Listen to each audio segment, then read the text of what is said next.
So growing up, I have lived in 2 towns in Germany specifically. We lived in 3 different places, but only 2 of them were actually farm towns. And so I'd like for us to take a look at what this can be like. And that's roughly like so. This is a view from maybe the top of a hill nearby. This is certainly from our region. This isn't a private photo. I pulled it off a local website that actually has a pumpkin festival every year. And the pumpkin festival just so happens to be going on today and tomorrow. And, today and yesterday. And so this idea of harvest was very closely aligned to growing up in Germany. We saw it every year. We saw what was going on, not just pumpkins and grain, but also other produce. And so this is one of the themes that was part of my childhood, one of the experiences. Let us look as we begin also at Jesus' words. Mark 10 verse 45 says, "For even the Son of Man did not come to be served, but to serve, and to give his life a ransom for many." Now you ask, what does this have to do with harvest? And we're going to see what this has to do with harvest. And the answer is the book of Ruth. Because both the idea of ransom and the idea of harvest are both found in the book of Ruth. And that's going to be our theme for today. To give you a brief overview, we're going to look at the return of Naomi. Reaping and gleaning, we're going to look at the request of Ruth, at the idea of redemption and marriage. Redemption we already suggested. We're going to look at the relation to Jesus and also the relevance for us today. One of our guiding themes will be Ruth points to Christ, and so must we. This is a theme we'll see throughout our talk and our study this morning. So let's begin. The return of Naomi. We find ourselves in the book of Ruth in a specific historical setting. And I'd like for us to kind of look at the setting before we delve into the narrative. And so in terms of the setting, we find ourselves in the time of the Judges. The book of Ruth is set right after the book of Judges, at least in most of our Bibles today. And Judges ends on this verse. "In those days there was no king in Israel. Everyone did what was right in his own eyes." So it's a time of mayhem, more or less, of a lack of authority, a lack of rule. Really, God is supposed to be on the throne of Israel, but the Israelites aren't willing to put him there most often. And so we noted a few weeks ago the cycle of Judges where they fall away from God. They ask him for help. He delivers them from their enemies, and this happens multiple times, this falling away and coming back to God. Geographically, this map is from a few centuries after, but you get the picture, namely that we have Israel and Judah here, and we also have the Dead Sea, which is roughly in the middle, and just to the east of the Dead Sea is the land of Moab. So this is where the protagonists we're talking about, at least at the beginning, end up. Our introductory verse to Ruth is, "Now it came to pass in these days, when the judges ruled, that there was a famine in the land. And a certain man of Bethlehem, Judah, went to dwell in the country of Moab, he and his wife and his 2 sons." So they leave because of a famine. They go to the land of Moab, a different place, somewhere that they are not used to. And who are these people? Well, here's a little diagram of who they are. They are Naomi and Elimelech. They are Ephrathites from Bethlehem, Judah, as the text tells us. And so we have the 2 parents, and we have 2 sons, Maon and Chilion. And these men both take wives from this foreign nation, from the Moabites. But our story really begins with Naomi returning. That is the first major idea in this narrative. She hears that there's bread in Judah. So God has visited his people and given them bread. They have sustenance again. So she decides to go back to her people from the land of Moab. Her 2 daughters-in-law, well, they act differently. Orpah leaves Ruth and Naomi. She goes back to her people. But Ruth clings to Naomi, the text says. And as we read, Ruth says, "Entreat me not to leave you or to turn back from following after you. For wherever you go, I will go, and wherever you lodge, I will lodge. Your people shall be my people, and your God my God. Where you die, I will die, and there will I be buried. The Lord do so to me, and more also, if anything but death parts you and me." This is a beautiful pledge that she makes to her mother-in-law, Naomi, that they are going to be sticking together, at least that Ruth will stick to Naomi wherever she goes. What happens after this is that they don't really talk anymore on their way back to Bethlehem. But Ruth holds true to her words, and she returns with Naomi. And the last point here, there's excitement when they get back to Bethlehem. They see the people of Bethlehem, the women note, "Oh, Naomi has returned," and Naomi says, "No, don't call me Naomi, call me Mara," which means bitter. We have encountered this term before because in the Exodus, the people of Israel come to water that is bitter, and they name this place Mara. So we have encountered this term before. But there's more to the story because it goes on from there. Now we get to reaping and gleaning, a topic I suggested at the beginning. This has very much to do with harvest. I think this is perfect for September where we are right now. And so before we actually get to the act of Ruth gleaning, we have a new character who's introduced. We looked at the 6 initial characters that we had at the outset, 3 of whom are dead, by the way, because all the men of the family die in the land of Moab, and we're left only with the women. But here Boaz enters the story, and we read, "There was a relative of Naomi's husband, a man of great wealth, of the family of Elimelech. His name was Boaz." So we learn that Boaz is a relative of theirs, and that he's a man of great wealth. He has financial means, and he also owns land. Ruth decides to glean because it's the time of barley harvest. So Ruth the Moabitess said to Naomi, "Please let me go to the field and glean heads of grain, after him in whose sight I may find favor." And she said to her, "Go, my daughter." And so in whose field does Ruth end up? Well, she ends up in Boaz's field. And so this is where we find her next. And Boaz is a man who is willing to help Ruth. He provides her with sustenance, and both with food and water, and encourages her to follow after his reapers.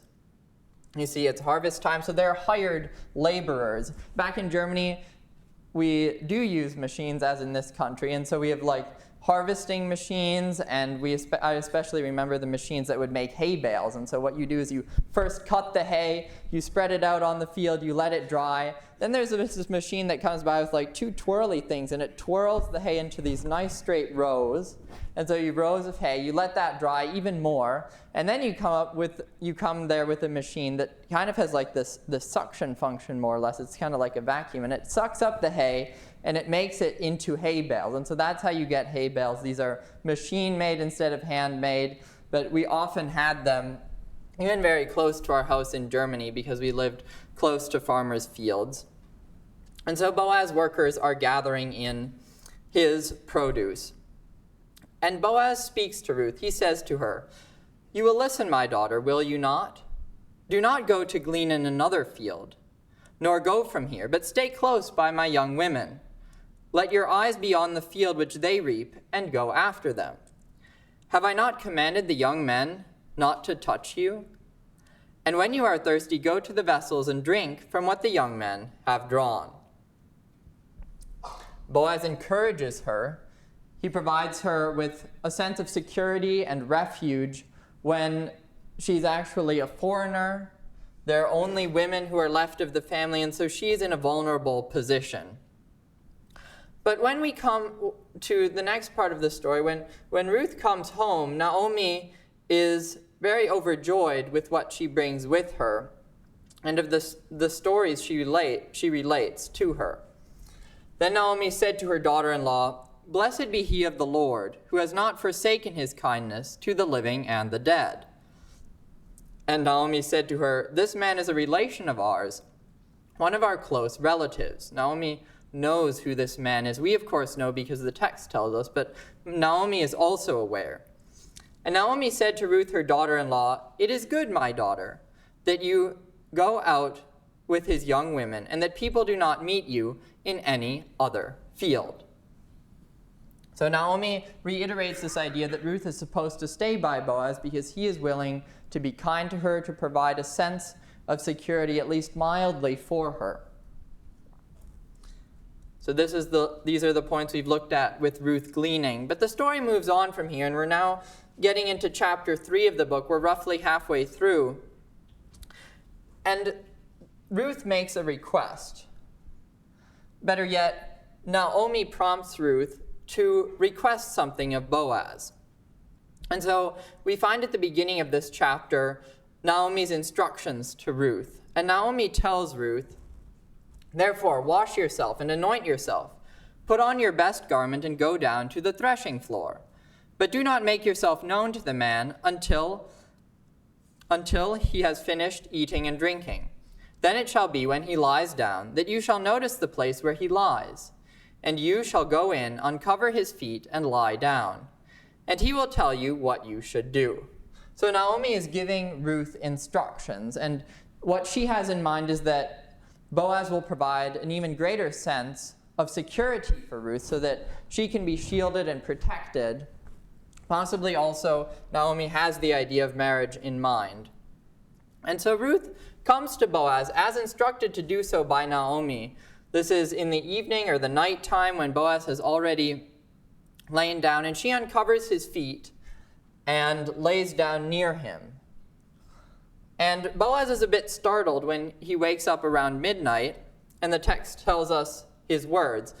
He says, "Who are you?" So she answered, "I am Ruth, your maidservant. Take your maidservant under your wing, for you are a close relative." So Ruth is requesting that Boaz take her under his wing. She's basically asking him to marry her. Now, this is a bit countercultural for us, perhaps countercultural in those days too, that the woman would ask the man to marry her. But this is what we find here. And Boaz reacts as follows. "Now it is true that I am a close relative. However, there is a relative closer than I. Stay this night, and in the morning it shall be that if he will perform the duty of a close relative for you, good, let him do it. But if he does not want to perform the duty for you, then I will perform the duty for you as the Lord lives. Lie down until morning." So Boaz is aware that there's a man who's even more closely related to Ruth and Naomi. And so that this man would have, dibs. He would have the first right to take care of Naomi and Ruth. And so Boaz is willing to acknowledge this and to talk with him.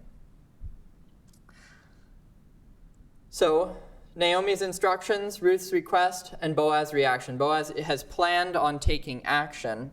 And this he does in chapter 4, because we now come to the ideas of redemption and marriage, which is the topic of the last section of Ruth, chapter 4, redemption and marriage. And these are two separate ideas, and we have to be aware that they are two separate ideas.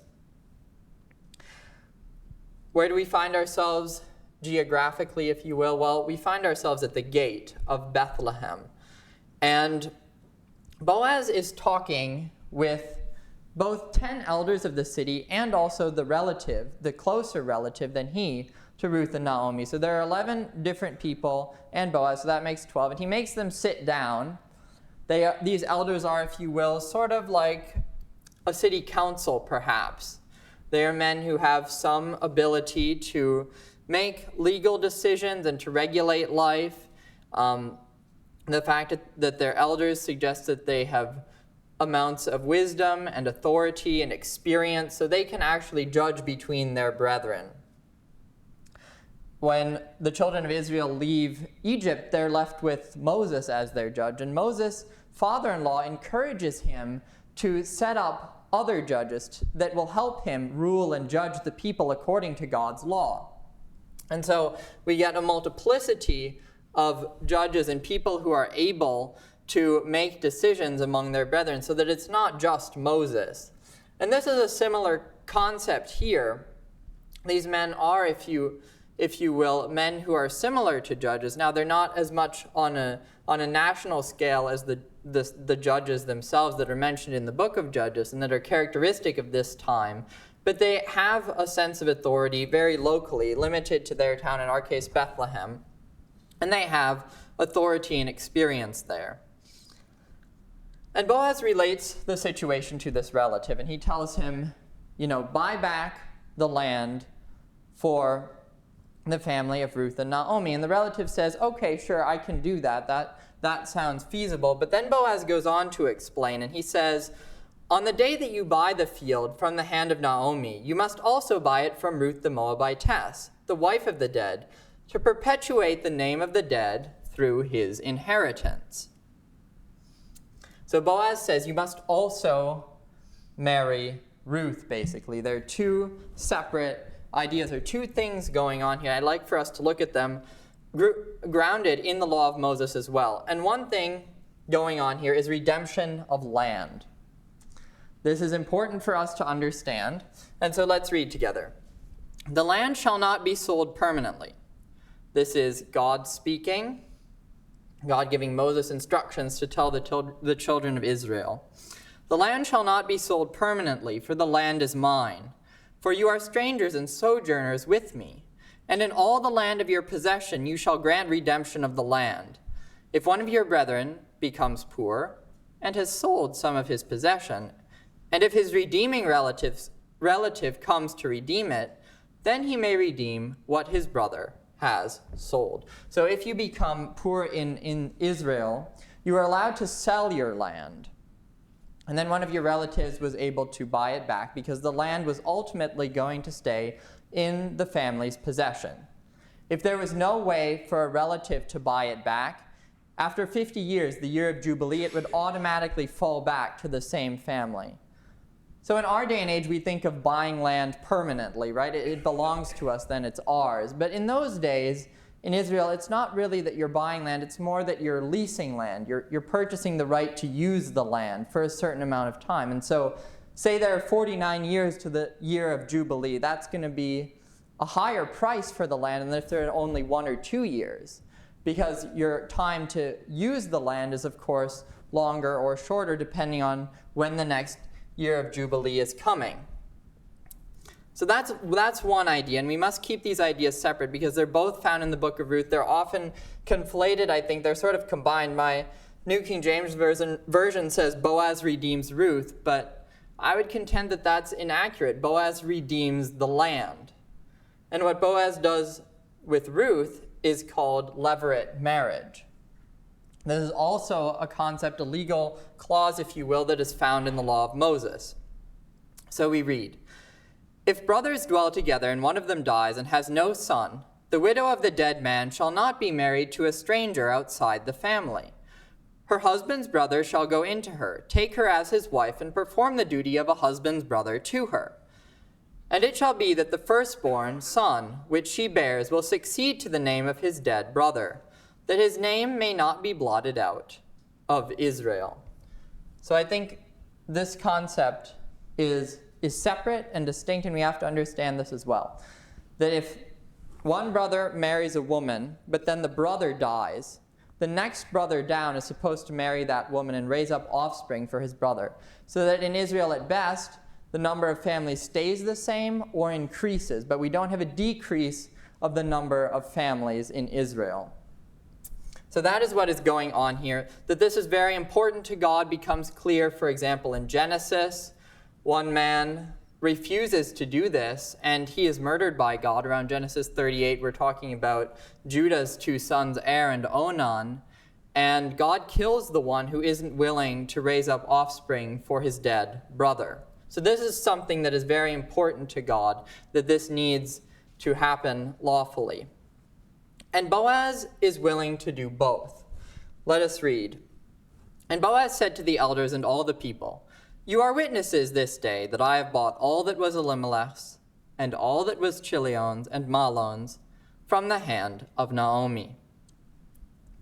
he goes on to say, "Moreover, Ruth the Moabitess, the widow of Mahlon, I have acquired as my wife, to perpetuate the name of the dead through his inheritance, that the name of the dead may not be cut off from among his brethren, and from his position at the gate.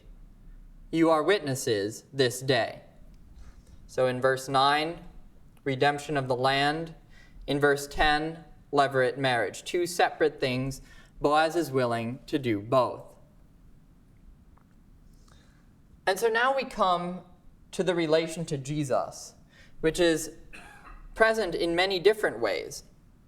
So for one, the birth of Obed is very significant. This is the first child of Ruth and Boaz. Let us read together.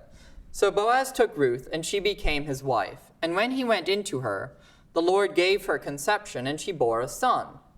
Then the women said to Naomi, 'Blessed be the Lord, who has not left you this day without a close relative, and may his name be famous in Israel.'" The birth of Obed is significant because this is the way in which there's a posterity. The family survives of Elimelech through this man, Obed, through this child. These verses haven't said that his name is Obed, but we continue to read and we learn that they call his name Obed. He is the father of Jesse, the father of David. So he is very closely related. He's the grandpa of King David. But there's more than that, because now we've connected Ruth to David. So that's one connection we've made. But there are more connections before we get to Jesus. And one important connection to make is the relation to Messiah. Now, I'm saying Messiah distinctly as a separate idea, separate but related idea to Jesus, because there is this idea throughout the Old Testament of a Savior that's going to come, that's going to free the people of Israel from their sins. And this concept is seen in the Old Testament even before Jesus is bodily, physically on the scene on earth. And it's a bit difficult to kind of grasp this concept, but there are a few passages, at least, I've selected a few, that point to the idea of Messiah coming from the lineage of David.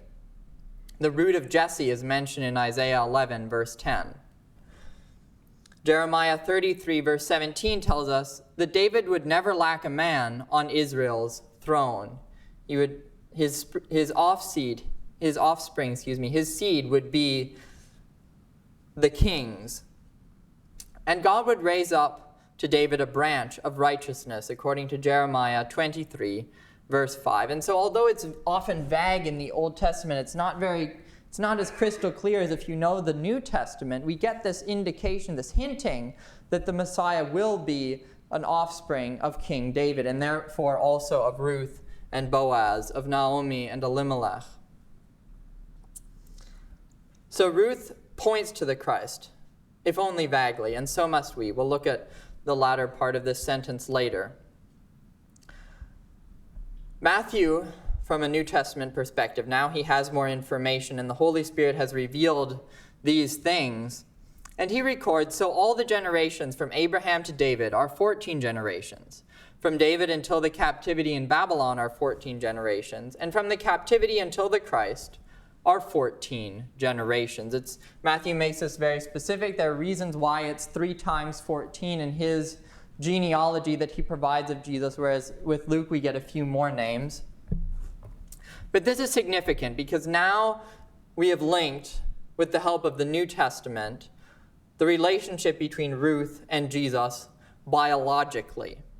But there are other connections, there are other relations, because I would like to point out, if only briefly, that there's also a geographical overlap. We find ourselves here in the town of Bethlehem. This is the town of Elimelech, from where he left to go to the land of Moab. This is where Naomi and Ruth return, and this is the town of Messiah. Still an Old Testament concept. And so where do we read this? Well, we read in Micah 5, verse 2, that Messiah would come from Bethlehem. "But you, Bethlehem Ephrathah, though you are little among the thousands of Judah, yet out of you shall come forth to me the one to be ruler in Israel, whose goings forth are from of old, from everlasting." Messiah would come from the town of Bethlehem. And Matthew, who often links back to the Old Testament, makes this clear to us. This is a brief episode in Matthew where men are looking for the Messiah, and they come to King Herod, and King Herod consults the Jewish authorities, and they tell him where the Messiah would be born, namely, in Bethlehem of Judea, for thus it is written by the prophet, "But you, Bethlehem, in the land of Judah, are not the least among the rulers of Judah, for out of you shall come a ruler who will shepherd my people Israel." Quoting this verse.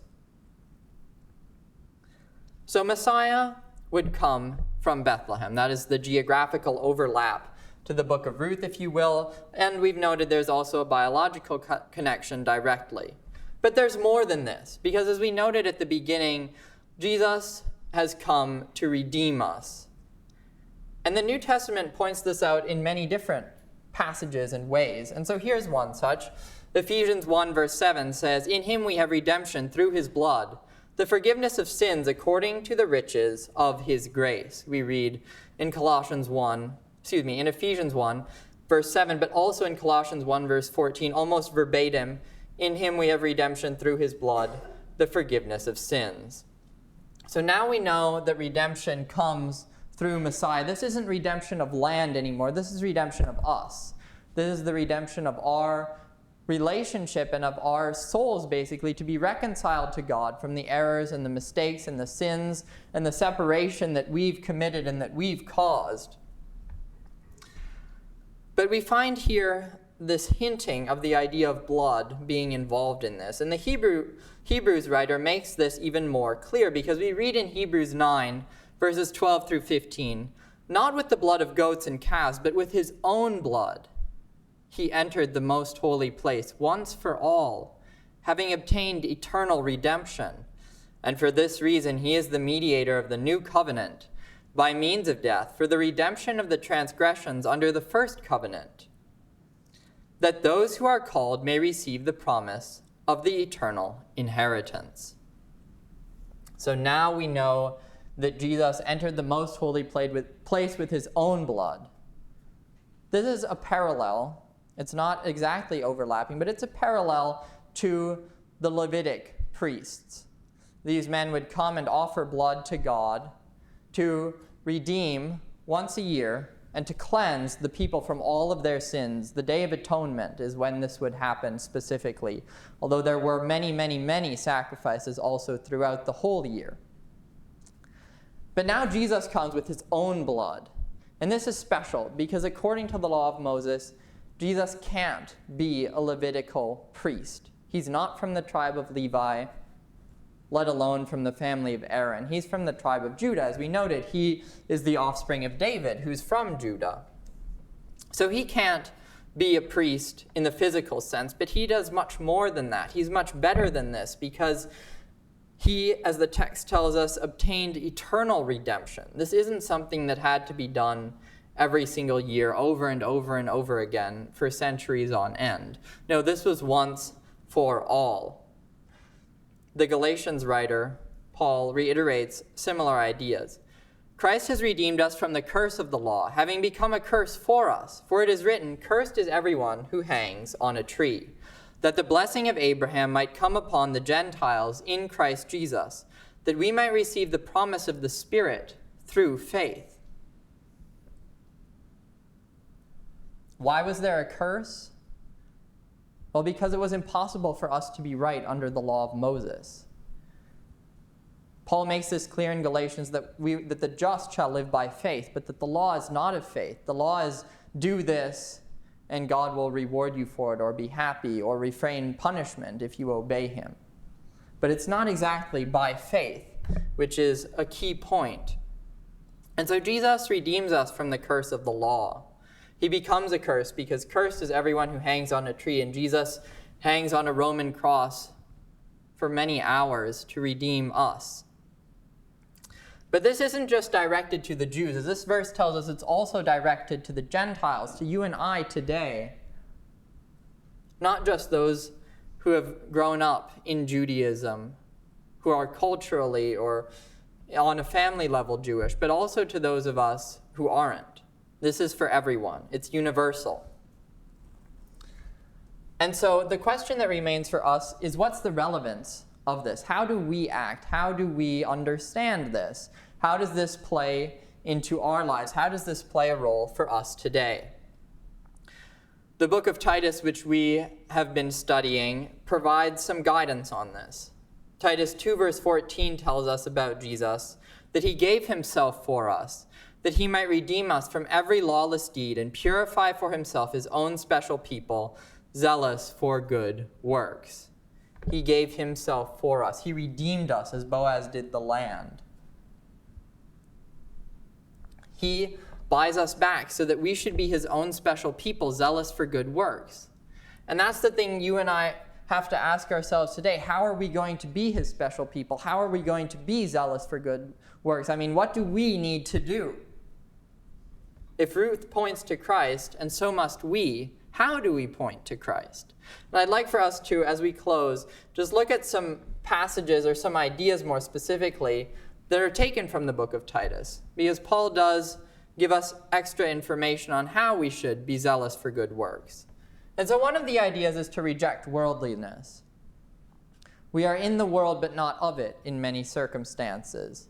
We live here, we live among those of the world, but we do not want to be engaged in too much materialism or a focus on the here and now. Our aim is heaven. Our aim is to be with him one day and to live as his people. As we noted in Bible study, we're supposed to do our part and to let God do his part, to trust in him. We're also supposed to obey authorities. This is a concept that Paul also speaks about in Romans chapter 13, where they are set above us for God's purposes. They are rewarders of those who do good. They are punishers of those who do evil. Now, this is a bit idealistic. This is the ideal case. Of course, there are corrupt governments. But Paul, speaking even in a time when the Roman government was in power, certainly not very favorable to Christians, where the Jews still had a lot of power over Christians. This needs to be a lesson to us, that we obey authorities, not only in government, but also in our day-to-day lives, in our workplaces, in our families, and so forth, that we need to be submissive as we should be. But as Peter says to the Jewish Sanhedrin, we must obey God rather than men. So if there is confliction, of course, God wins out over authorities in regard to our lives. He must. We need to be ready for every good work. This is a more broad thing. There are multiple things that can be understood as good works, specifically how we interact, I think, with human beings. James mentions this, for example, helping orphans and widows and so forth, and keeping ourselves away from worldliness, an idea we just looked at. And so this needs to be us. If we see someone in need, we have an obligation to help them. But this can even be something as small as holding the door for someone. You don't have to start out big.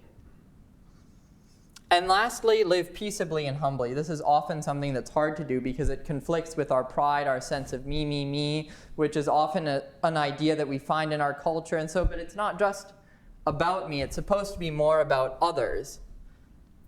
I need to focus on working hard on doing my part. We're not going to be the cool kids in society. We're going to be the godly children, godly people in society. If you still need to become a person of God, we have opportunity for you to do so this morning. As we stand and sing, please come forward. If you need to obey God's laws and commands and precepts to become one of his people, not as Ruth was biologically, but much more as the Gentiles to whom Paul speaks were spiritually even better than biologically. If you want to become a child of God, please take steps in doing so. If you need to be restored to a right relationship with God, if you need to be redeemed because even though you are a child of God, you have separated yourself from God through your sins, please come forward as well. Please let us help you in any way we can this morning to be redeemed through God and to become one of his people, to be restored as one of his people.